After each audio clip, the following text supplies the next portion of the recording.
tried to call you the other day. Hey, hello, hello, hello. Hey, everybody. Hey, everybody. Ooh, thank you. Hey, Shelly. Thank you, Ignacio. Thank you for jumping on real quickly. And I'm going to be looking from side to side. Please don't get distracted because I'm going live on YouTube and Instagram at the same time. So, hello to all my YouTube viewers. Hello to all my Instagram viewers. I want to invite you to please share this with friends. Hey, Miss Ray. Hey, Cynthia. Please join this. Please share this with friends. Thank you to my YouTube viewers. Thank you to my Instagram viewers. Tonight, we're going to talk about boundaries. This is a free online class that I'm streaming live on Instagram and YouTube. So please share this out. Invite as many people to this conversation as you can because boundaries are so important, y'all.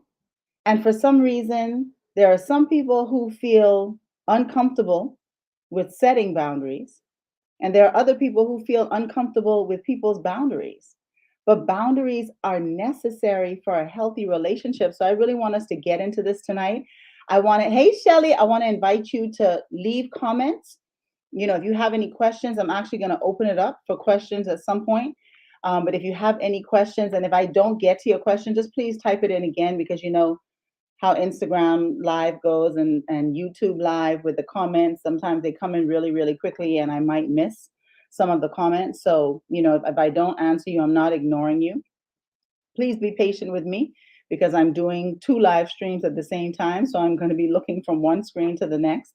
But I want to invite you to please share this live with persons because we got to talk about how to do relationships in a healthy and a powerful way. We're taught all these different things in school: mathematics, English, science, history, but we are not taught how to do relationships in a healthy and a powerful way. We learn relationships based on what we see as children by those who are around us, who influence us greatly, and their relationships. I had a client yesterday, a new client, and we were talking about, the shit.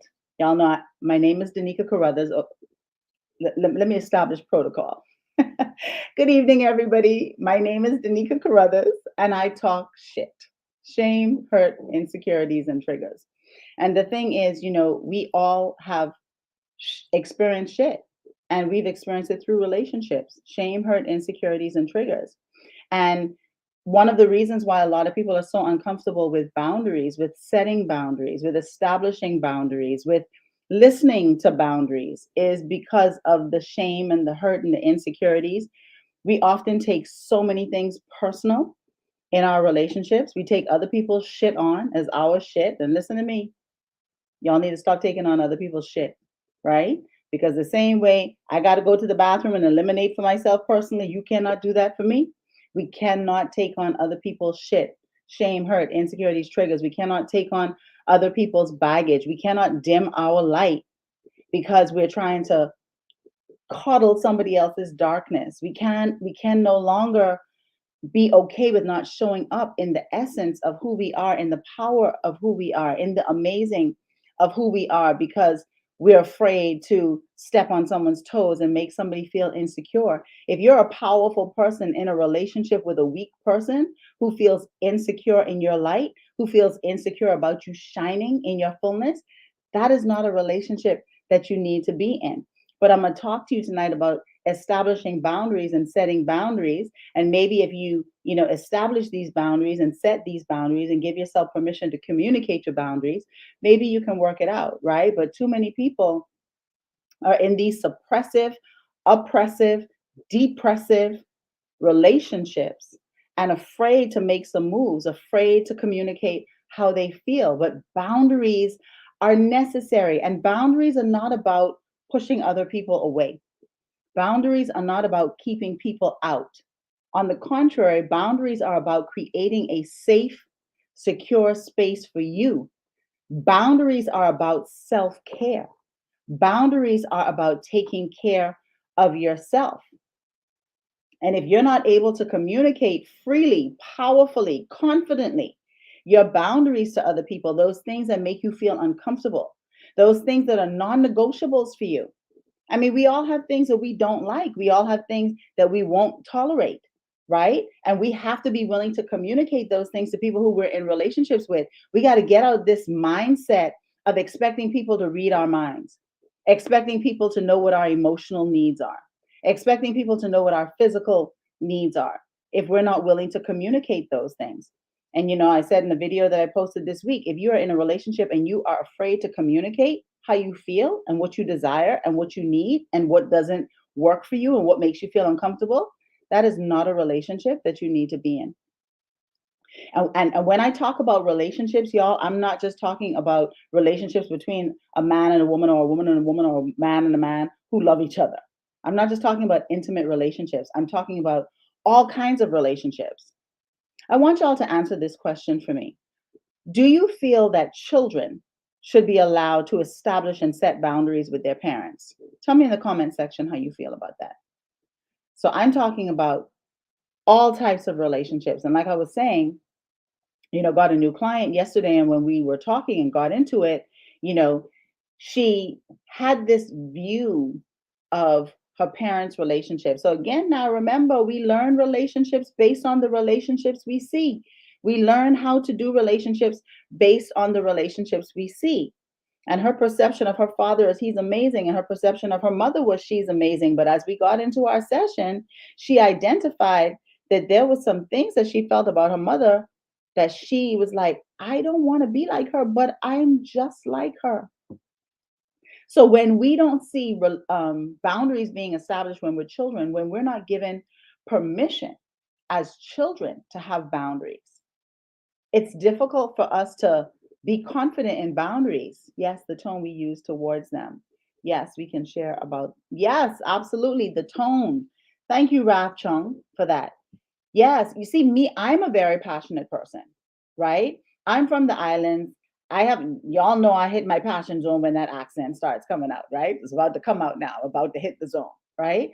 I'm a very passionate person. So my tone has a tendency to elevate when I'm passionate about something. I'm very expressive. I talk with my hands constantly. You'll see the look on my face. I'm expressive. If I'm really feeling something, I can get loud about it, right? But I was raised in an environment and in a culture coming from the Bahamas where they said children are to be seen and not heard. Now, I'm an Aries, full Aries. I got Aries all through my chart. I'm a very passionate individual. I'm a very focused individual. I'm a very purposeful individual. And so I was a child who was considered to be hard-headed, stubborn, don't listen, right? But it's like I had to fight for my position. I had to fight for my independence. I had to fight to be heard. I would ask questions. My father always would say, "Why is a crooked letter?" I couldn't get the answers, right? So I found myself always like kind of fighting for my dependence until I got to a place where I got tired. I'm like, I can't fight anymore. I need to learn how to communicate how I feel and be okay with communicating how I feel. That's one of the things about boundaries. You have to be okay with telling people how you feel. You have to give yourself permission to communicate your likes, to communicate your dislikes, to communicate the things that don't make you feel safe. I'm going to get a little personal with y'all as we get into boundaries when it comes to physical boundaries and sexual boundaries, right? Because there are different types of boundaries. So I'm going to get a little personal with y'all. So stay on here with me, right? Because there's some things that we discover about ourselves as we get older, as we give ourselves permission to discover ourselves, to be okay with how we feel and to be okay with telling other people, right? But let me tell you, you cannot establish boundaries without first knowing yourself. You can't. Let me make sure there's no comments on here. Alicia said the shit. Yes, the shame, hurt, insecurities, and triggers. You cannot establish boundaries with other people if you don't first know yourself. And this is another thing in relationships. We become so focused on the other person, what they doing, ain't doing, should be doing, could be doing. We don't focus on ourselves. We need to stop projecting in our relationships. And we need to appreciate and understand that your relationships are a reflection of who you are. And again, that's relationships across the board. One of the things that I have discovered about myself personally, my father didn't respect my boundaries. But I have discovered that I'm a combination of both of my parents. I've come to understand and appreciate that I know how to love because my mother taught me. I always knew that. But I know how to be strong and firm in who I am and driven because my father taught me that, right? So you have to first know yourself in order to be able to establish boundaries. Thank you guys for joining me. I see you all coming in. I see you coming in. There are some comments here. Yeah, same rules apply for Southern. We have to unlearn some of society's stereotypes on parenting and the approach we take. Oh my God. Yes. Who said that? Ra Chung. Oh my God. Yes. One of the things that I discovered, so we're talking about boundaries, right? I was raised in a very disciplined culture, island, very disciplined culture where children are to be seen and not heard. We weren't given permission to establish boundaries, to communicate our boundaries. And I've learned how that is so detrimental being older and having my own children. But my eldest daughter, she did not, does not like mixed vegetables. She can't stand mixed vegetables. And I remember being a child and being forced to stay at the table to eat oatmeal. It took me a long time to eat oatmeal, y'all, not until I learned how to make it myself. I still to this day don't know what my father did to that oatmeal to make that oatmeal taste the way that it did, but I couldn't stand it. And he made me sit to the table. I was saying, I don't like it. It doesn't taste good. That's a boundary. It didn't taste good to me. It was too sweet. It was too rich. That's a boundary. And he insisted that I sit to the table and eat it. Well, I didn't eat it. He let me up from the table. That's why I'm having this conversation with you all, right? I remember him doing that twice. And then my eldest daughter, she couldn't stand mixed vegetables. She still doesn't like them. And in the beginning, we continue these patterns of behavior, right? Something is done to us, we didn't like it, we don't give ourselves permission to be okay with it not being okay, that we were forced to do things that we didn't like to do, and so we end up doing these same things with our own children. And so I remember making her sit to the table to eat these mixed vegetables, and as she was eating the mixed vegetables, she was like she wanted to vomit, right? Every time she like put it in her mouth. And as I watched her, I stood up there and I asked myself the question, why are you doing something to your daughter that was done to you and you didn't like it? And you refused to eat it, right? And so that was the first introduction that I had to it's okay for your children to have boundaries. Like, she put up a boundary. Mommy, I don't like mixed vegetables. I don't like mixed vegetables. So we had to have a conversation about which vegetable she would be okay eating, right? But that was a boundary. I wasn't allowed to establish boundaries, but I was called stubborn and hard-headed and got beaten with the belt a lot, right? Because I was strong in what I didn't like. And so that was a practice for me because I felt very uncomfortable. Because again, if you're always criticized for being something, you tend to retreat and not be yourself. We got to be okay with establishing our boundaries. You have a right to your boundaries. And the thing is, people don't have to like your boundaries. Too often we want people to side with us, to be okay with you feeling a certain way. People don't have to like your boundaries. People don't have to understand your boundaries. Those are your boundaries. You're creating a safe and protected space for yourself. That's what boundaries are all about. They don't have to like them. They don't have to agree with them. But if you're in a relationship with someone who is always fighting against your boundaries, who is always making you feel guilty for having boundaries, then that's a relationship that you might need to give some different consideration to. Because we should never feel restricted in anything. We're free will beings, we're spiritual beings having a human experience. Our divine nature is freedom and liberation. And we know when we're not free. We don't feel good when we're not free. We feel suffocated. We feel suppressed. We feel oppressed. We feel depressed. You know when something is going against you. It's like you being in the river or in the ocean and you're trying to swim against the tide. There's always this resistance, right? Boundaries are okay. People don't have to accept your boundaries. They don't have to understand your boundaries. They don't have to think that your boundaries are okay. But if they're in relationship with you, if you're in relationship with them, there has to be a respect and a consideration to the boundaries, right? And if you are a person who has not been okay with setting boundaries, establishing them, letting people know what works for you and what doesn't, it might be something that you need to practice. Because if you're in a relationship where you feel disrespected, disregarded, things are being done to you that you don't like, that make you feel uncomfortable, then you haven't established boundaries and you're not sticking to your boundaries. And again, children should be allowed to have boundaries with their parents. When I was younger, I had an uncle and he was a pervert. And as a child, I knew he was a pervert. As a child, I could feel his energy. I was always very developed. I developed very early as a child. That's not my fault, right? And again, we look at children who are developed early and make them feel bad because they're developed early. And shit, if your children eat chicken, they develop early. All them hormones they put in it, right? But he was a creep. His energy was creepy, and I could feel it, and I hated going to their house. And I would tell my parents all the time, I don't want to go there. They would go out of town and leave us there. And I always felt on guard with him. I used to have visions that if he tried to touch me, I was going to go in the kitchen and get a knife and stab him with it. Right? As a child, I shouldn't have to be thinking those things, but I'm telling my parents, I don't feel comfortable here.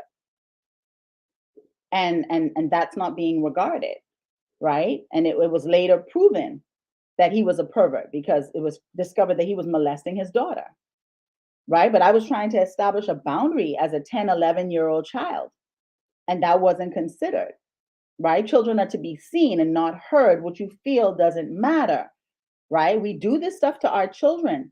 It has been done to us. And so we have been programmed to believe that setting boundaries for ourselves is not okay, or we find it difficult. We want to be in a relationship so bad. We're so desperate to be in this relationship. So we're taking on all this stuff. We're allowing all of this bad behavior because we're afraid to be alone. We're afraid to be left. We're afraid we're not going to find anybody else. God forbid you have a couple of children, women. Women feel like if they have a couple of children, no man is ever going to want them. Men really don't care. Right? So we're not encouraged to set boundaries as children. That's why I'm telling you, it is very important for you to let your children know that they have a voice, because anybody can abuse them. Anybody can take advantage of them. Anybody can hurt them when they feel like they cannot communicate how they feel. And that's the thing about shit, the shame and shit. If you feel ashamed of something, you're not going to talk about it. I don't know about you all on here who have children, but as a mother, I want to know how my children feel. And I have had to learn, well, my children are grown now, but I had to learn even when my children were younger, not to pay attention necessarily to the tone. Because if someone is upset about something, that expression is going to come forth in their communication, in their conversation. Right? But boundaries are important. You have to give yourself permission to move past the wish for others to like your boundaries. You don't need to like my boundaries. My boundaries are there in place to protect me. My boundaries are a form of self-care for me. Your boundaries are not about somebody else. Your boundaries we put into place to make us feel comfortable, to make us feel safe, because the truth of the matter is we don't like everything, and it's okay. You don't have to like everything. You don't have to like what other people like, right? Setting boundaries is you caring for yourself. It creates clear guidelines on how you want to be treated. When you set boundaries, you're telling someone, this is okay and this is not. And that's very appropriate. Why do you want to be in a relationship where something is done that's not okay for you? You get to set boundaries. You get to let others know what is acceptable and what is not acceptable. Because how can you feel happy? How can you feel secure in a relationship that you don't feel safe in? That things are being done that are not comfortable for you. Boundaries help to build healthy relationships. Boundaries are not about keeping other people out. Boundaries are not about being restrictive. Boundaries are really not about being restrictive. Boundaries are about keeping the person who is establishing the boundary safe, making them feel safe. And boundaries also create a mutual respect and understanding. Because if I'm telling you that something makes me feel uncomfortable and you are dishonoring that or you're dismissing that, then there's no respect here. There's no understanding here. This is a relationship that I don't need to be giving consideration to being in. And this is one of the reasons why, there are a lot of people right now who are dating. And maybe I know that world because I'm dating, right? But one of the things, especially as women, that we're encouraged to do is not be honest about what we want and how we feel. That's ludicrous. Why am I going to be in a relationship with you for 3 months, 6 months, 9 months, and not be honest? And then all of a sudden I feel comfortable and I'm honest with you. And everything that I'm honest about, you're not on board with that. So then I've invested 9 months and the relationship is going to end. And this is the problem, ladies and gentlemen. Too many people are allowing their representative to show up, not the true them, the dishonest them, because your representative is the dishonest you. The representative is the fake you. The representative is the you trying to impress somebody when you know that that's not who you are. Eventually, the person is going to discover who you are, and eventually, they're not going to like who you are if who you are is not what they like. You got to be honest. But I can't be honest with you unless I'm first honest with me. I don't lie to you without first lying to me. So we got to establish even boundaries for ourselves, right? When I institute a boundary, it is showing you how to respect my personal space, how to respect what is comfortable for me, and how to not cross those things that are non negotiables for me. How do you know that if I don't communicate that to you? If I'm not speaking up for myself, who's going to speak up for me? Who's going to communicate what works for me and what doesn't if I don't do it? Nobody. And if I'm not doing it, I'm not honoring myself. So when you establish your boundaries, you first and foremost are honoring yourself, thereby giving others the opportunity to honor you. Your needs are important. Your desires are important. Your likes and your dislikes are important. And you shouldn't allow other people to diminish how you feel. You don't have to feel the way that I feel. It's okay. We can be in a relationship and we have difference of opinion. I'm going to get into that in a little bit. Right? But if we're in complete disagreement, see, I don't align with the saying agree to disagree because there's disagreement. And two cannot walk together in disagreement. It's okay to have a difference of opinion. So we can agree that we have a difference of opinion, that we feel differently about certain things, and we can agree that that's okay. I don't have to like okra because you love okra. I can't stand okra. I don't care what you do to okra. You're not going to get me to eat it. So if I need to like okra to be in a relationship with you, please let me know that in the beginning because we're not going to make it past the first conversation. Right? And that's the thing too. We got to understand that as adults, we have our own individuality and that's okay. And also, as adults, you have the right to change your mind about something. You have the right to change how you feel about something and you have the right to communicate that. Right? So what are some types of boundaries? Emotional boundary, right? So what is and isn't yours to fix? You got to know that I don't have to take on your shit. I don't have to take on your shame, hurt, insecurities, and triggers. And this is why you have to have conversations, guys, in relationships. I got to know where you are. This is one of the things I'm very intentional with. I ask very specific questions because I need to know what your baggage is. I need to know what you're still holding on to. Because this is the thing, you know, one of the risks that you take being with someone who has diarrhea is that could come out at any time and then you get messed all over, right? We all have emotional stuff. We all have things like me, for example, I don't like the word bitch. I don't care what kind of relationship we have. Do not call me that. That's a boundary for me because there's a trigger connected to that word for me. Don't, it's not a term of endearment. It's not a we cool, we good. I love, nope. That's a boundary for me because there's an emotional attachment to that, right? And I've come to understand that my emotional well being is in my control. My responsibility to myself is my emotional well being. And I can show empathy for where you are. That's why I ask specific questions, because we've all been hurt. We've all experienced shit, shame, hurt, insecurities, and triggers. I can show empathy for where you are, but I don't have to absorb your feelings. I don't have to absorb your feelings. I don't need to take on your baggage. Another thing for me, I'm a very positive person. I'm a being of love and I'm a being of light. I'm very sensitive to energies because I'm an empath. So a boundary for me is negativity.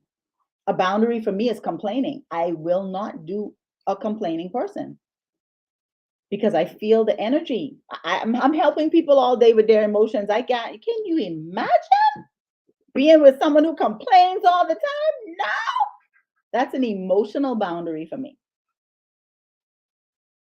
Another boundary type is intellectual, right? We can have different beliefs. I'm from the Bahamas. I'm from a whole different culture. I can relate more with country people. I've had people say, girl, you so country. I'm like, listen, if you're going to try to insult me, call me island. I'm an island girl, not a country girl. Right? But we can have different beliefs. We can have different ideas. We can have different values.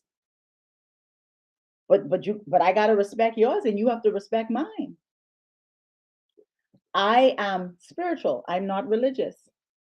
But I grew up in church, so I understand that culture. I can be with someone who goes to church and who, has that belief, but I don't do church folk. Because church folk, for me, in my experience, are very judgmental and critical and they feel like they need to save everybody. I don't need to be saved. I'm good. So that's a boundary for me. And that's something I communicate very early on when I'm having a conversation with someone. But I had a client once tell me, he said, you are the most Muslim, non-Muslim I have ever met. And I took that as the highest form of compliment because even though I'm not Muslim and don't ascribe to religious restrictions, I can respect that you're a Muslim. I don't have a problem with that. Everybody has the right to their own feelings, beliefs, ideas, values. We got to be able to communicate that. Because if our values are in complete opposition to each other, then we need to know that right away. So if someone is a Christian and they feel like you need to go to church all the time to be with them, that person isn't for me. Right? But again, you have to know yourself. It doesn't mean anything's wrong with them, but they're trying to change me. That doesn't work for me. That's another boundary for me. Trying to change me or trying to control the way that I think and the way that I feel. I'm a very independent. I'm very clear in who I am. I'm very clear in what I like. I'm very clear in what I want to achieve and accomplish. And so I need to be with somebody who respects that boundary, right? We got to be able to respect other people's opinions and viewpoints, even if it's not our own. I can respect your views, but I don't have to adopt your views. So that's a boundary. It's an intellectual boundary. Another type of boundary is a physical boundary, right? We don't have to have the same levels of comfort when it comes to touch. Some people like hugs, some people don't like hugs. I'm a hugger. So one of the things that I've had to learn to ask people is it okay for me to hug you? Because some people are just not comfortable with hugs. Now, because I am such a hugger, I can't be in a relationship with someone who doesn't like physical touch because I'm very affectionate. Right? But again, how do you know that if you don't have a conversation? So if someone's boundary is, I don't like to be hugged, I don't like to be touched, right? Cool. I'm not going to criticize you, but we ain't for each other because I'm a hugger. But I've had to learn to ask people, can I hug you? Because some people don't feel comfortable with it for different reasons, right? So a physical boundary, that's another type of boundary. Financial boundaries, that's another type of boundary. So say that you are grown. and you've been single for a while. You're independent. You don't depend on anybody. You got your bank account. You got your money. You don't feel comfortable with people having access to your money. That's a boundary for you. You have to be able to communicate that. So it's going to be difficult for you to be in a relationship with someone who feel like you need to have a joint account. But your boundary might be no joint accounts. You have your money in your account. I have my money in my account. Financial boundary. Also, how we spend money. If you're with someone and they're spending, spending, spending all the time and you're miserly, that might be a difficult relationship to be in. That's something you have to communicate with, because grown people don't like to be told how to spend their money. And if you're someone who is frugal, cheap. I used to call my sister before she passed away. I said, "Girl, you're so cheap." She said, "I'm not cheap, I'm frugal." I said, "Frugal is a fancy word for cheap." Right? So if you have someone who is frugal / cheap and you're a big spender, you're free when it comes to spending. You don't have a lack mindset. You have an abundance mindset. You walk in abundance and prosperity and wealth. It can be difficult for you to be with somebody who's always counting pennies.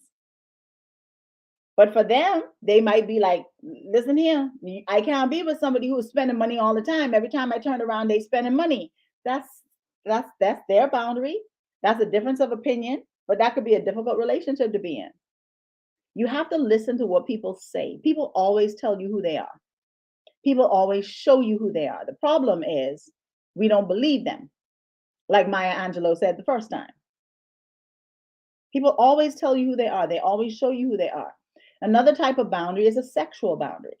So I told y'all I was going to share some information with y'all. Right? But when it comes to physical intimacy, sexual boundaries should not be ignored. You have to know what's off limits for you. You have to know what kind of contact you prefer and what kind of contact makes you feel uncomfortable. So my father used to discipline with the belt and with his hand.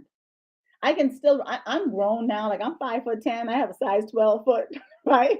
I'm an Amazon, right? I'm not a small statured person. But even now, even now at this place where I am, I can still see the size of my father's hand. When I was a child, I felt like my father's hand was huge, huge. And my father would hit with his hand and it hurt. So I'm gonna tell you a sexual boundary for me. You can't spank me. You cannot. I remember, well, I'm telling y'all, I might be telling y'all too much information, but anywho, I'm open and vulnerable. And I tell my business without a problem. When you tell your business first, you don't care who takes it and runs with it, right? So I remember I was in a relationship with someone, and I had never been spanked before during sex, never. And I don't know if that's just not a thing where I come from or what, there was someone I was dating over here in the US. And the person spanked me hard on my ass, right? Immediately, y'all, immediately, I felt unsafe and I broke into tears. So here I am now in the middle of this sexual encounter, and I am like, and I'm trying to keep it in because I'm really not understanding what's going on, right? And I'm like, I don't want to like break down crying in front of this person. They're gonna think I'm crazy, but I'm feeling this thing on the inside. I mean, and I'm heaving, but trying to like not show that I'm having this reaction, this emotional reaction. But I couldn't hold it in. It was a trigger. I went straight back. And this is the thing about triggers. This is why the work that I do is so valuable, because we have a lot of things that is in our subconscious that is affecting the way that we show up in life, and we're not aware of it. That's why I do a lot of inner child work with my clients. So I'm trying to get through this sexual encounter, right? But I couldn't. I couldn't. Like the emotion just came up so strong, I couldn't.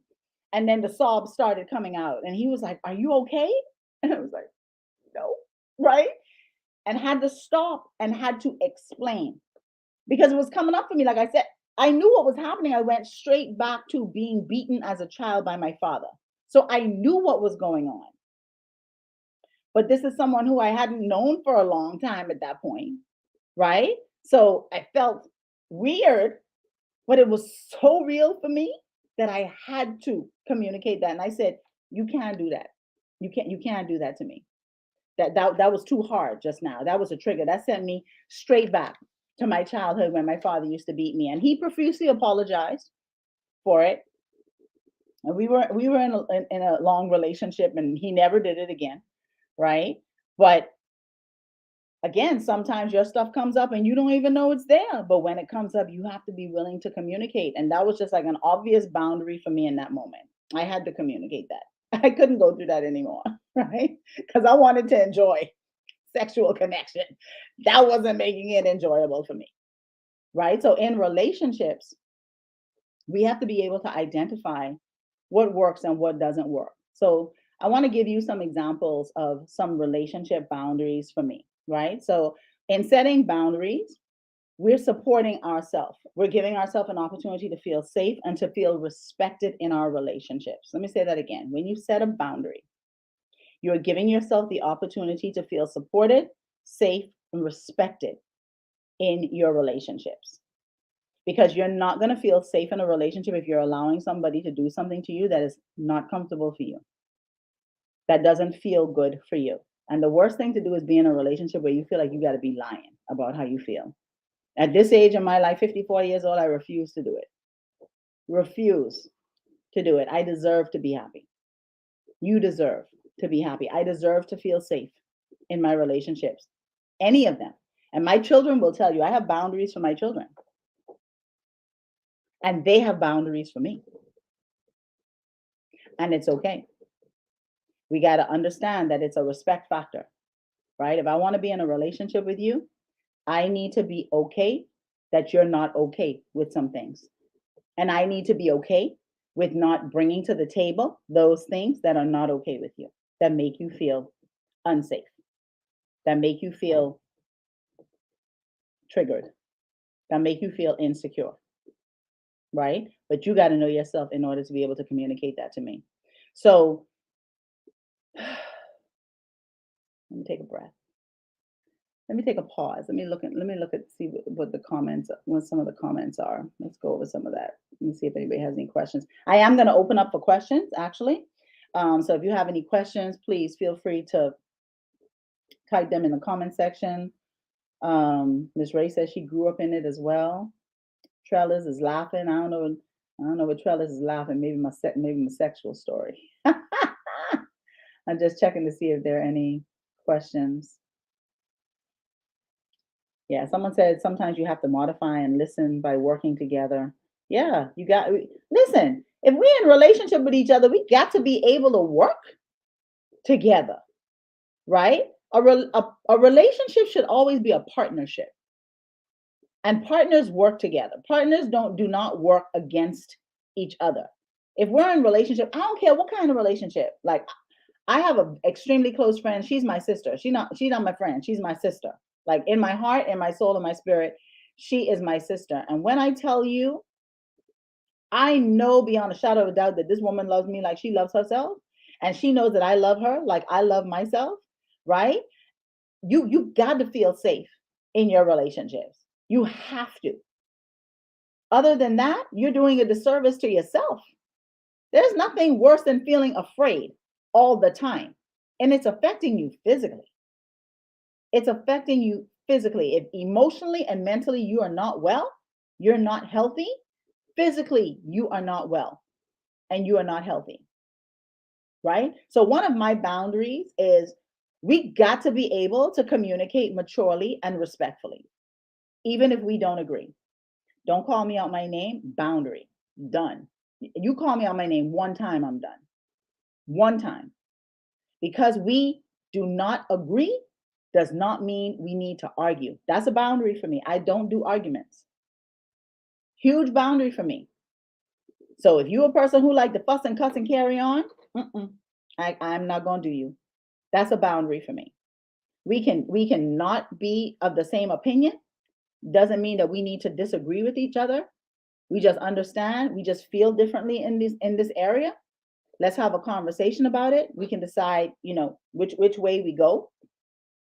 Like if you, for example, I'm an island girl, so I love the beach. I can't stand the cold weather, y'all. Do not like the cold weather at all, right? So I'm not about the mountains, I'm about the beach. But if I'm with someone who loves the mountains, I can go with you to the mountains, but don't expect me to be on a snow-capped mountaintop because I will not enjoy it, right? I'll go, I said, baby, you go to the snow-capped mountaintop, honey. I'm gonna sit right here with some hot cocoa. I'll be right here when you get back. Now he might say to me, well, babe, I'll get you a big coat. I'll get you a mink coat. I'll keep you warm. I'll keep you snuggled up. You can cover up from head to toe. You can just have your little eyes out. But I just really want to have this experience with you, right? I might be open to having that experience if you talk to me like that. But if you say, yeah, but I mean, what's wrong with you? You think because you from the islands, you ain't in the islands no more. If you come at me like that, I'm done, right? Let's communicate respectfully. I need to feel safe if I go to the mountains. I need to feel like I'm going to be warm. I don't think that's too much to ask, right? So that's a boundary for me. Another boundary for me is I can't stand suffocation. I can't stand suffocation. You need to have your own identity.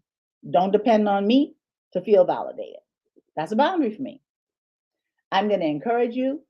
I'm going to build you up. I'm very complimentary. I'm just complimentary by nature. I love complimenting people. I love making them feel good. But if you need me to validate you, I was in a relationship once and the person said to me, I need you. Oh my God, that made me feel so uncomfortable. Because again, this is a boundary for me. I'm not saying that there's anything wrong with it for other people, but for me, it feels suffocating. And I said to that person, I said, I don't want you to need me. That feels like too much pressure. For me, it's more powerful when you want me. I'm like, I want to be with you. I don't need to be with you. And I said to him, I said, you really don't need me either, because if I was to die or leave, you'd make it. You'd be okay. I don't want you to need me. That just feels like too much pressure. That's a boundary for me, right? And I'm okay with communicating that. So if someone is codependent, that's not a person for me to be in a relationship with. No, you got to have your own self of identity. You have to have your own sense of identity. I'm a busy woman.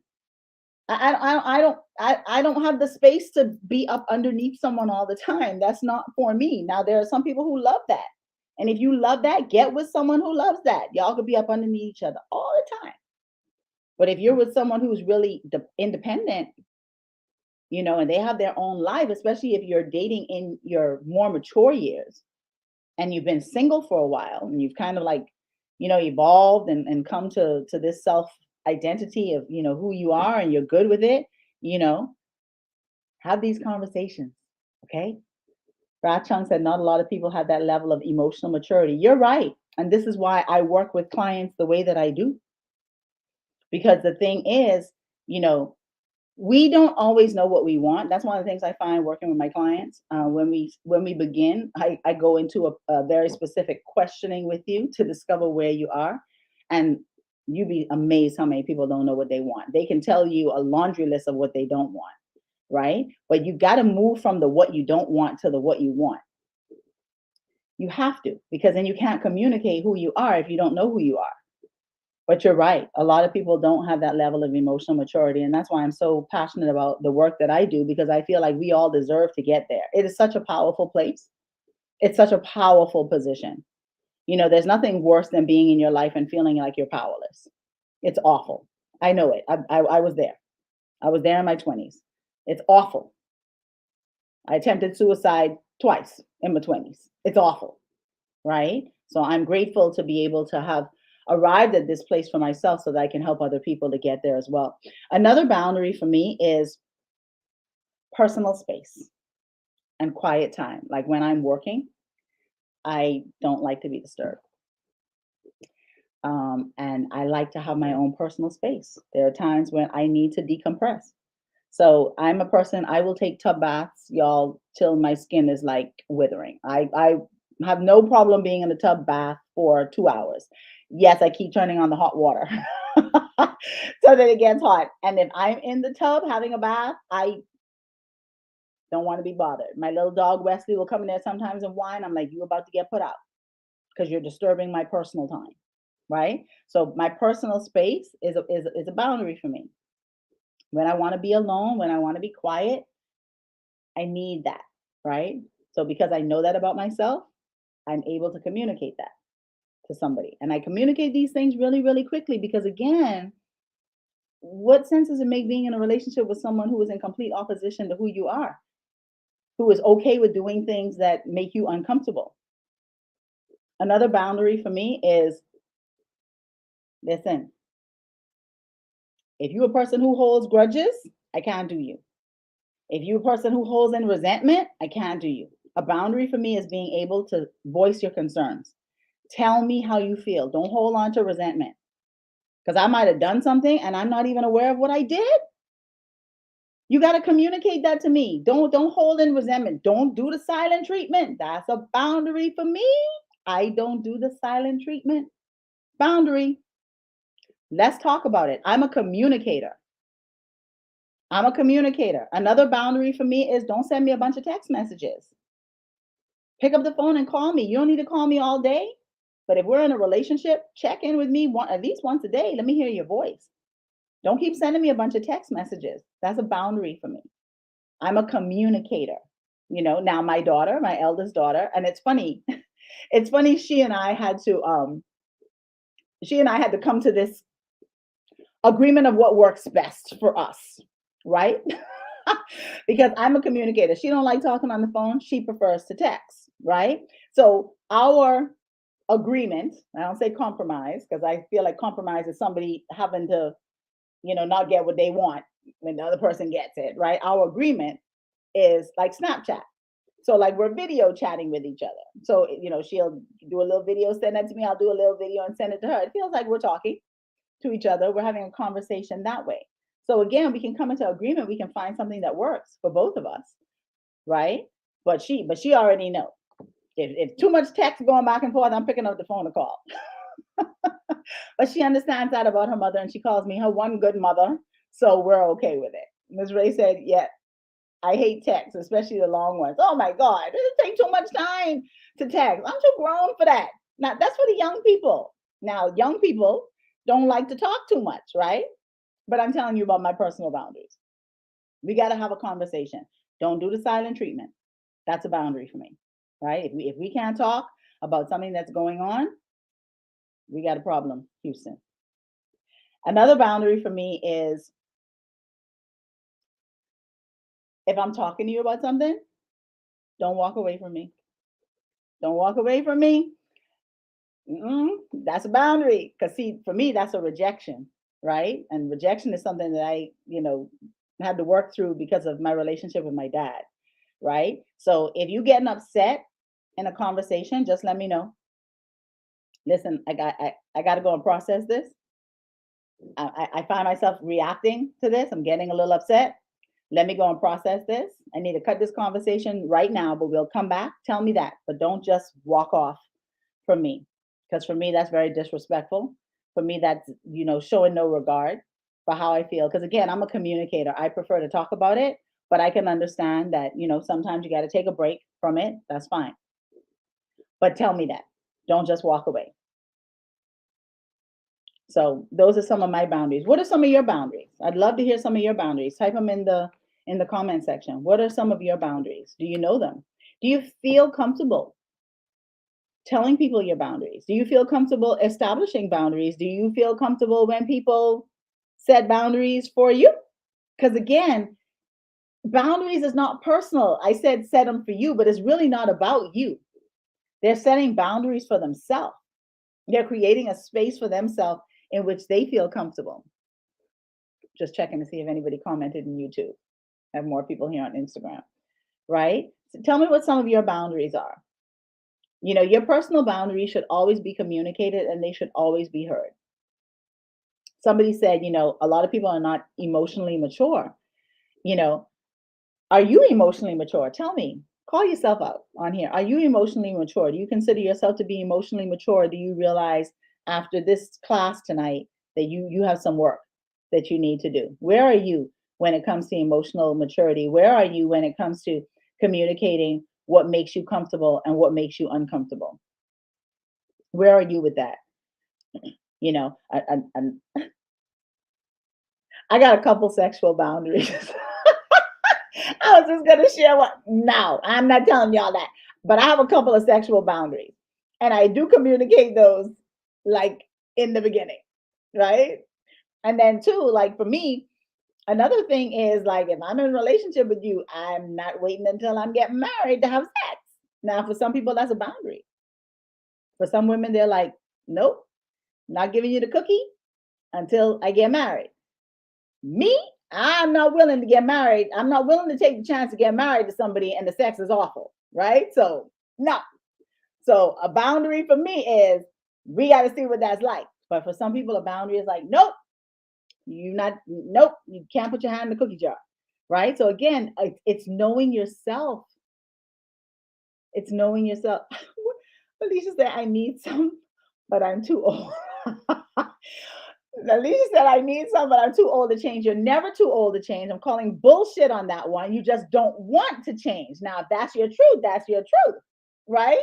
But you're never too old to change because the truth is progress is optional, but change is inevitable, right? We can always change, right? But if you okay being by yourself, then you okay being by yourself. But most people would say that and they're not okay being by themselves, right? You got to be willing. First of all, you got to be willing to believe that you can have what you desire, right? You can have a relationship that is amazing for you. Because you've experienced pain and disappointment in past relationships doesn't mean that you can't have a do-over. Doesn't mean that you can't have a great relationship. But you have to first believe that. So if you got some limitations and some obstacles to believing that you can be in a great relationship, then stay with me. I'm gonna tell y'all about something that I have coming up that you can join, right? But we all deserve love. We all deserve happiness. We all deserve companionship. We all deserve to feel good in relationships. But the one person who holds us back from that is the person who you look at in the mirror every day. And you can't change anybody else. You can never change anyone else. You can only change yourself. But if you miserable, well, first of all, if you're a miserable person with yourself, then you're gonna make somebody in a relationship miserable. Contact me. Let's do some sessions so you could clear that space, right? Because we're not created to be alone. Nobody wants to be alone. We're not created to be unhappy. Everything is about goodness, right? We're created to enjoy life. We have two responsibilities to ourselves in this life: live life and enjoy life. And if you're not enjoying your life, then you and I should have a conversation. Go on my website, DanikaCarruthers.com, schedule a session if you're not enjoying life. If you're not happy in your life, you and I should have a conversation.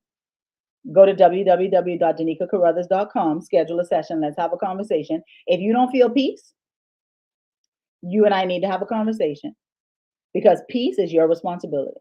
No one is going to give you peace. No one is going to give you love. No one is going to give you joy.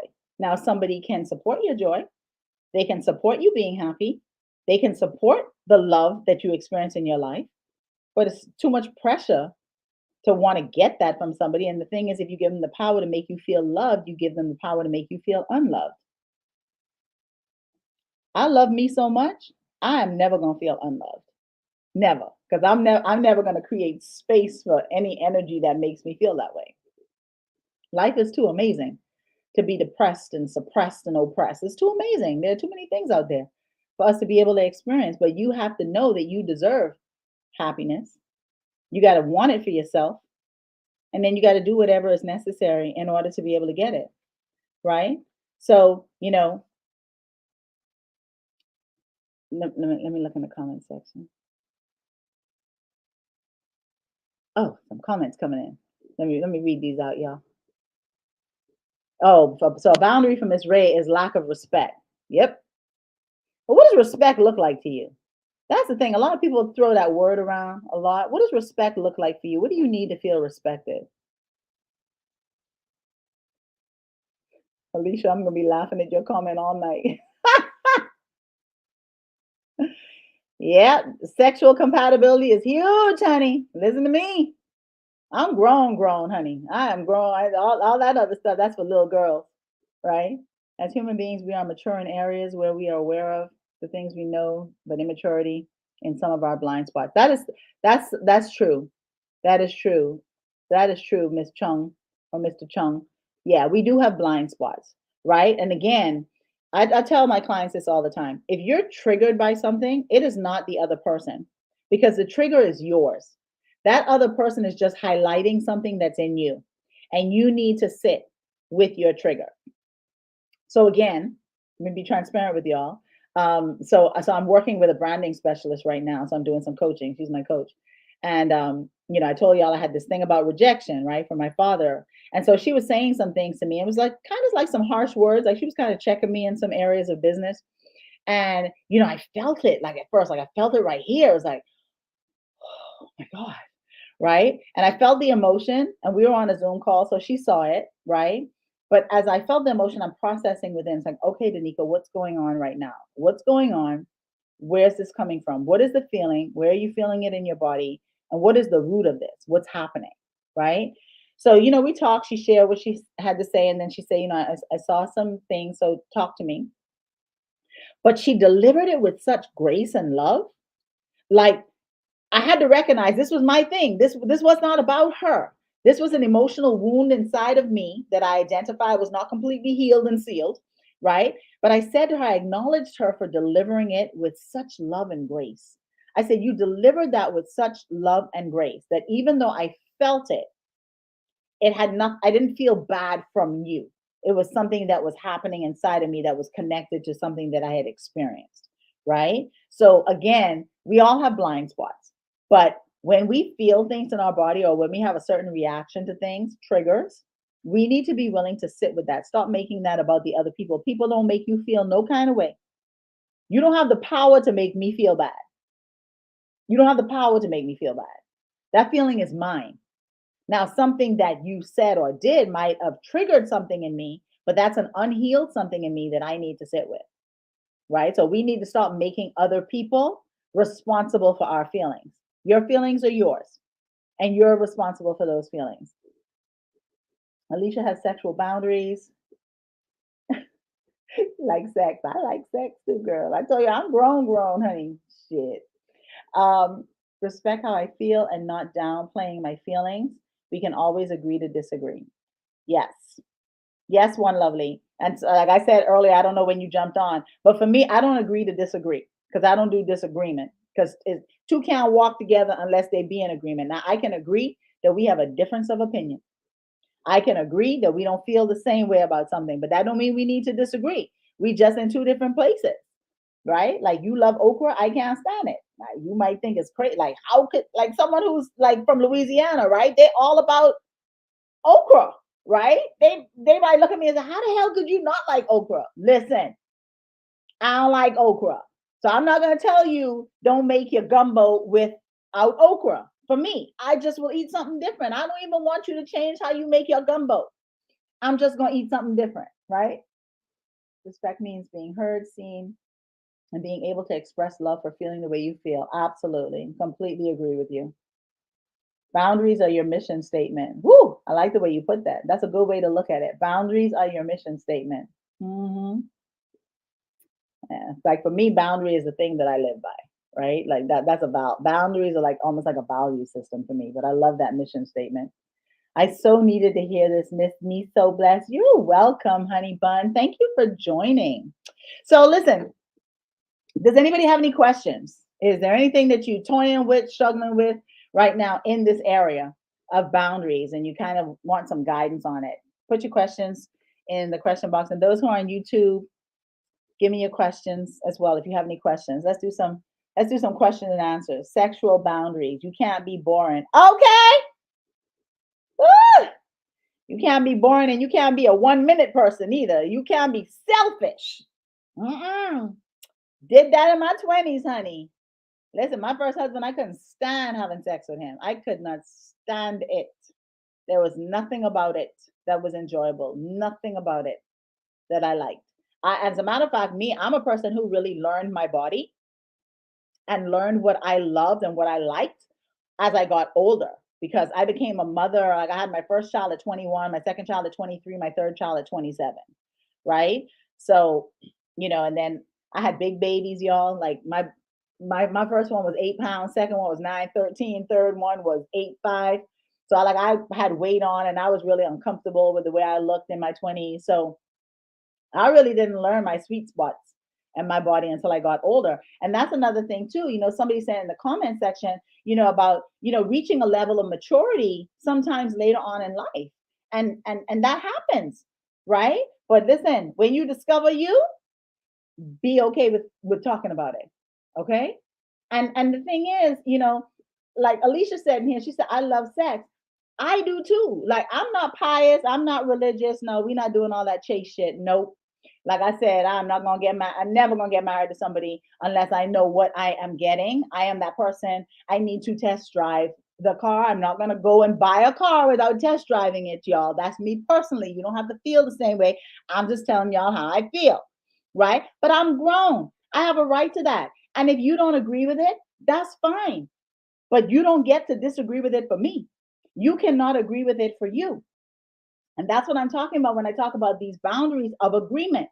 Because we don't see something the same way, it doesn't mean something is wrong with the way you look at it. It doesn't mean something is wrong with the way I look at it. We just see it differently. And that's okay. If you believe that's okay, put a high five in the comment section. If you agree that it's okay for us to feel differently about something, put a high five in the comment section. And again, when you become grown and mature, I will be Danica 5.5 this year, honey. I have attained the freedom, the flexibility to be able to say what I mean and mean what I say. Trellis said high five. Yes. Thank you, Miss Ray. High five. You got to give yourself permission to be honest with yourself. And if I'm honest with myself, why the hell am I not going to be honest with you? I'm doing a disservice to me by lying to you. I'm not doing a disservice to you. And you're eventually going to find out I'm lying. You're eventually going to know that I'm a fake. Listen, when I was raising my kids, I was in the church then. When I was raising my kids, it was so important for me. Thank you for the high fives. It was so important for me to be real. Like, I was never going to give my children an opportunity to look me up and down and look at each other and say, who's she? This is a different person that we live with at home. Mm-mm. I've always been that person who's been very honest about who I am. If I cuss in the house, I can cuss in the churchyard, right? If I'm going to tell you off in the house, I'm going to tell you off in the church, right? I've always given myself permission to be myself. The thing is, I got a lot of pushback from it when I was younger, from adults, right? But I recognized really pretty early that's not my problem. How people feel about me is not my problem. How people feel about you is not your problem unless you make it your problem. How do you make it your problem? By taking it personally.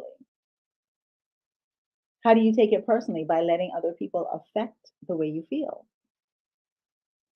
So if you're struggling with that, go to DanicaCarruthers.com, schedule a session, let's have a conversation, right? But I want to tell you all about something that I have coming up. So stay with me. I'm going to tell you. Let me look at some of these comments. Ms. Ray said that's true. Candace said we see things here, communicate things differently because of experiences. Absolutely. We see everything through our experiences. We see everything through our experiences. If you've had a lot of painful experiences, you're seeing a lot of things through pain. If you've had traumatic experiences, you're seeing things through trauma. If you've had amazing experiences, you're seeing things through amazing eyes. We see everything through our experiences. So what does that mean? That everything can be different for everybody because we've all had different experiences. Some of us have had similar experiences, so we understand some things, right? That's why me and Alicia, we understand each other. Sex is important to us, right? I think it was Miss Ray who said we understand test driving the car because we probably understand bad sex, right? We understand, and that's the thing. We tend to agree with the people who feel the same way that we feel. That's not always a productive thing though, because you can't grow in that. Sometimes we got to be willing to sit down and listen to what might make us feel uncomfortable or what we have not agreed with in the past. We have to be willing to change some things because that's the thing. We all change. It's okay to change. Change is okay. Different is okay. It's okay. You'll get through it because change is inevitable. Change is inevitable. Life is love. I lost my mom at 15. I'm 24 now. How can I view things in a new light now? Much love to you too, sweetie. How can you view things? Well, life is love. I would ask you this. How are you viewing things? So you're asking the question, how can I view things in a new light?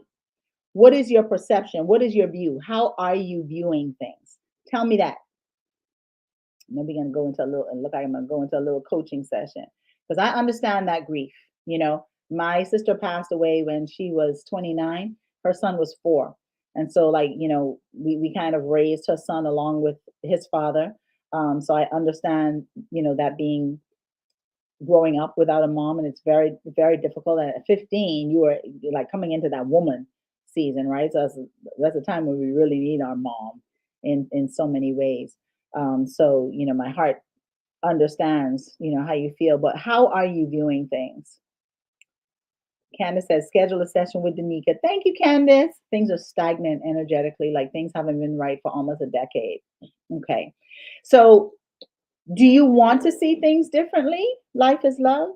Do you want to see things differently? Like, are you comfortable where you are? Or are you like, you know what? Now I got to do something different. Life is love. Let me tell you, when my sister was killed in a car accident, she was 29, I was 31, I was devastated. Like my sister and I were like, if I could do all my fingers together, that's how close me and my sister were. So that was, oh my God, that was like a life upside down, tumbling under the ground in the dark tunnel for me.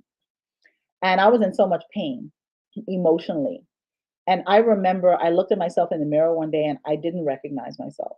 Like like I could literally see like a dark veil over me. There was no joy in my eyes. Thinking about ending my life, but I thank God I had my 3 children, right? So I was really staying grounded for them because I couldn't put them through that. I couldn't put my mother through losing another child. But I remember sitting with myself and saying, I looked at the mirror and I said, "Who the hell are you?" I was like, I can't do this. I cannot do life like this. I got to find the joy. I have to find peace. I have to find love. I got to find me again. Right? Because the thing is, you were a particular you. And then 15, that happened, and your whole world imploded and exploded at the same time.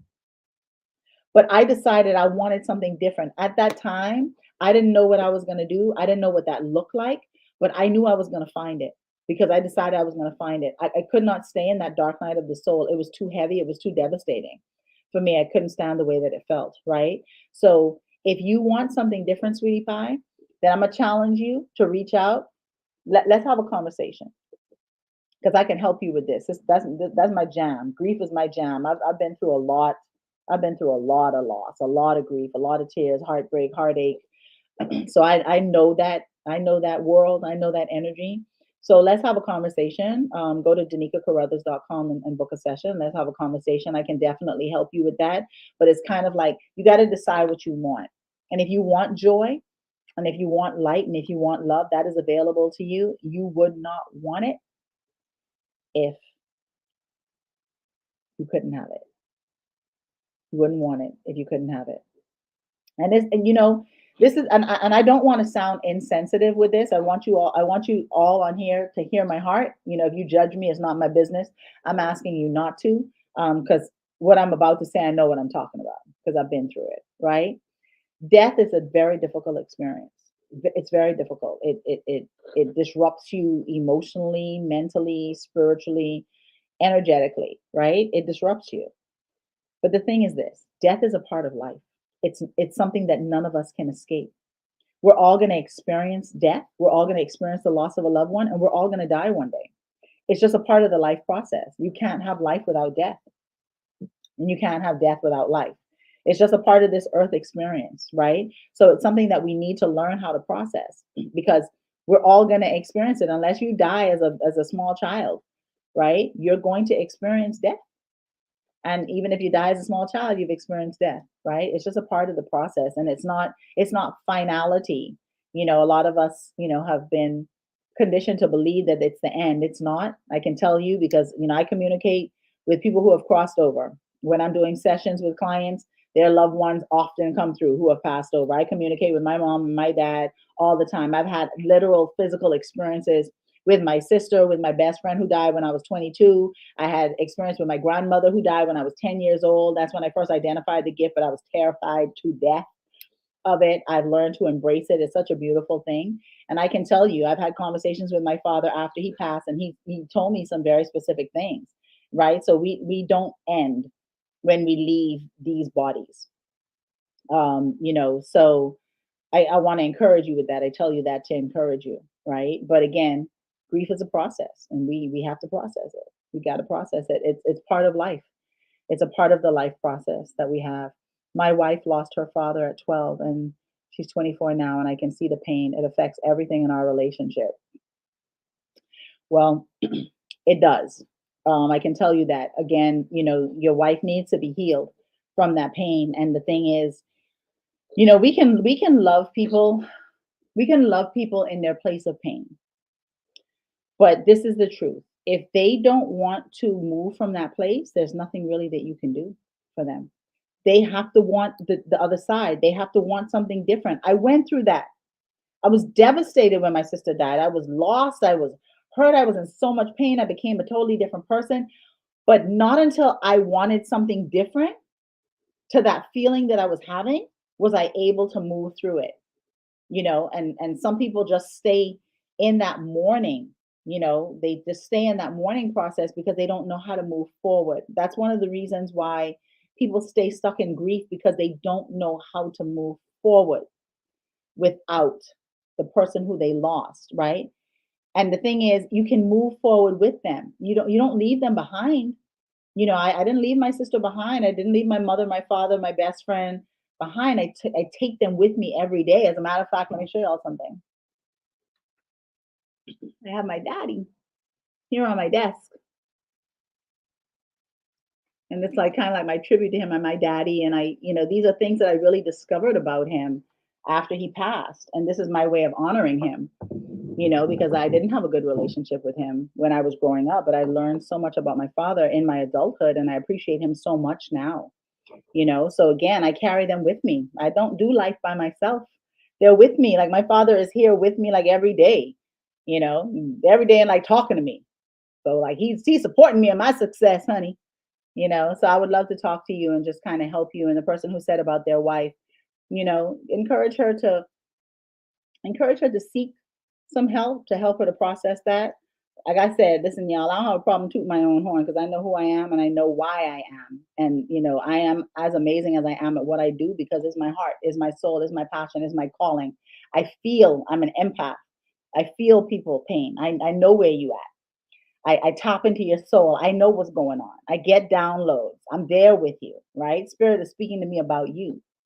I'm able to connect with my clients before I even get on a call with them for the first time, right? I'm there with you. And I want everybody to be whole and well and healed, and feel love and feel light. Life is love. Oh my God, it is. It is. Life is such a beautiful gift every day. Every day. And let me tell you, I choose to love life every day, because when I turned 30, I didn't do it well. I had a tantrum, y'all. I had a temper tantrum. I was not happy. I was in this marriage. I was not happy. I had these 3 children. I had my own business. I was working really hard. I felt like I should have been more successful than I was, even though when I look back at it, I was really successful, right? But we always comparing and complaining, right? But when I turned 30 and I was like, I don't want to go out. I don't want nobody to tell me happy birthday. I refused to answer the phone. My sister laughed at me and she said, "You crazy. You just crazy." And I said, "You just wait till you turn 30. You have no idea how this feels. You just wait until you turn 30." Well, she was killed in a car accident a month after her 29th birthday. So she didn't make 30. She didn't even make the 30 to have a tantrum. And I decided I was going to honor my life and her life by celebrating life every day. And every day I wake up, I'm in so much gratitude. I have 3 amazing children. I love them with everything that is me. We have such a beautiful relationship. They call me their best friend. They're my best friends. And, life is good, but life is what you make it. Your life is your creation. And how do you create your life experiences? Through your thoughts, through your words, through your feelings, through your beliefs, and through your actions. And so, like I said to you, I got something I want to share with you all. So I have this class coming up, 30 Days to Transformation. Fast track your peace and happiness. And so if you go to my website and you click on the 30 days, 30 transformation link, find out more about it and join me for that. Because again, if you're not happy, if you don't have light in your life, if you don't feel love in your life, your responsibility to yourself is to find it, to create it, to be it, to do it, to have it. Nobody else is going to give that to you. They don't have to. And if you're looking for someone else to give it to you, you're looking to be disappointed. You're looking to be disappointed. Don't set yourself up for failure by depending on somebody to give you what you need. Because if you give them the power to give it to you and facilitate it for you, you also give them the power to keep it from you. Don't do that. Life is beautiful. Thank you so much, Shafiq Abdullah, for saying life is love. It really is. And if you're in a dark place today and you're looking at that comment and saying that's bullshit, like there's nothing love or light about my life, but you want to experience it, I want you to look at that comment and say, man, you know what? Even though I don't feel that right now, the fact that that person is saying that life is love and the fact that Danica is saying that life is beautiful, let me give myself an opportunity to see if I can find that, to see if I can experience that. Give yourself an opportunity to have something different. Remember, it all starts and ends with you. All right. I love you guys so much. Thank you so much for being here with me. Thank you for all the love. If anybody else has any more questions, I'll facilitate like 2 more questions before I jump off. But my intention was to be on for an hour. We've gone an hour and 20 minutes. Thank you to those of you who came on and stayed with me. Okay, you'll message me. Okay, great, sweetie. I'll look for your message. New city. She said she's in a new city. Listen, I remember when I moved to Houston, Texas, honey. This was divine leading. This was all about purpose. I didn't know shit. I didn't know what was going on over here. I didn't know nobody. I came to Houston, Texas because I was divinely being guided to Houston, Texas. And I knew that in my spirit. I knew that with everything. I didn't know nothing. Talk about felt like a fish out of water. I'm an island girl from the Bahamas coming to Houston, Texas. Don't know nobody but 2 of my 3 children. Thank God my eldest one decided she didn't want to come with me at that time because she not very flexible, y'all. Well, she wasn't. She's changed a lot now. Just moved from Ohio. Girl, yeah, you need to schedule a session with me. Know where you are, but I'm telling you, life is love. It has been the most amazing journey. But you know why it's been amazing? Because I was open to having an amazing experience. So again, if you hear me today, know that your life is about your creation.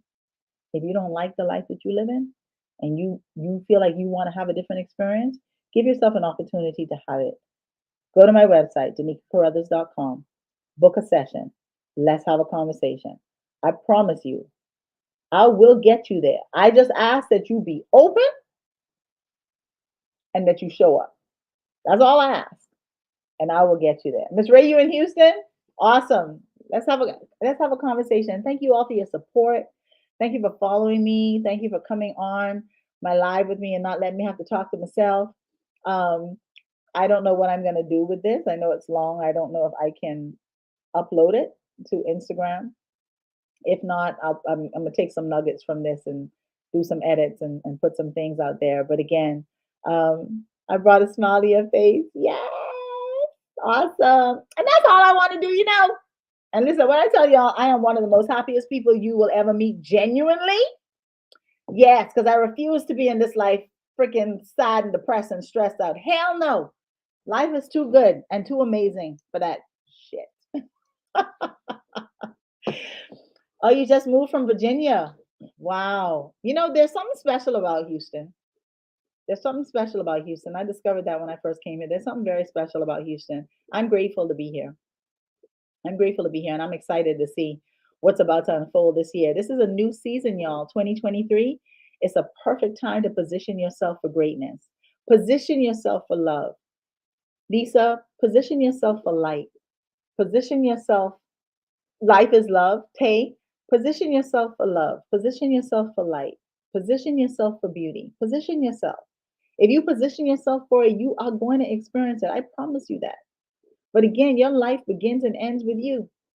You can live a life of misery or you can live a life of peace. You can live a life of hatred or you can live a life of love. You can live a life of darkness or you can live a life of light. It is all up to you. It all begins here. Exactly what you think of your life is exactly what you will experience in your life. I'm telling you. Trust me, I'm Danica 5.5 in April. I've lived life. I've experienced some things. What I talk about is what I've experienced, not what I've read in a book. If you want to be okay, you will be.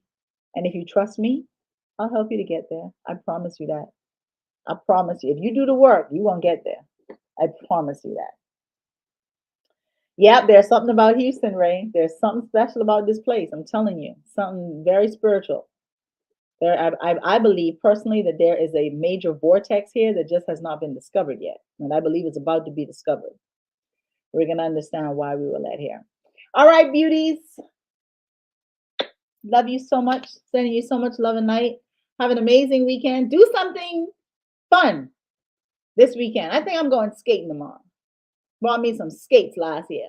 Then got afraid to go on them after my son friggin' almost broke his leg. But you know what? I'm going to surpass that fear. I think I'm going skating tomorrow. You do something fun.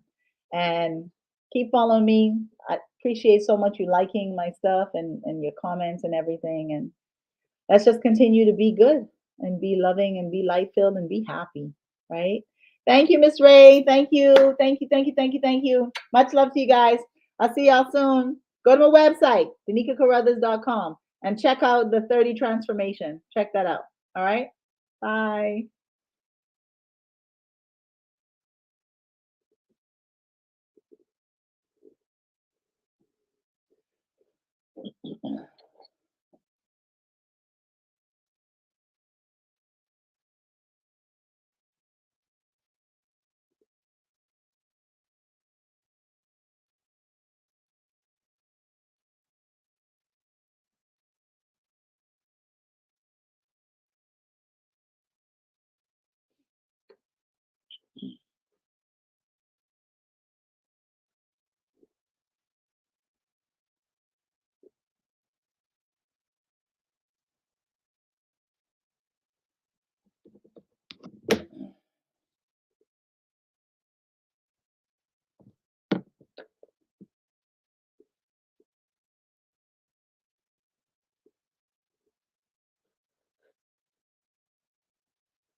Financial Services. Please return our call at 1-800-888-2799.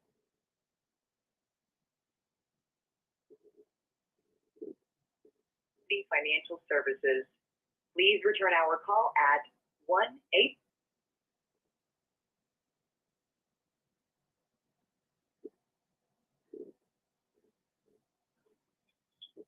Yes, my name is Willard Hine. I am at 832-206-1999. Finding myself in need of reevaluating a lot of what I've been trying to do and maybe even what I hope to do. See if what you have might fit for me. Give me a call sometime next week. Thank you very much.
Come on, let's go.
Are necessary, and boundaries are not about pushing other people away.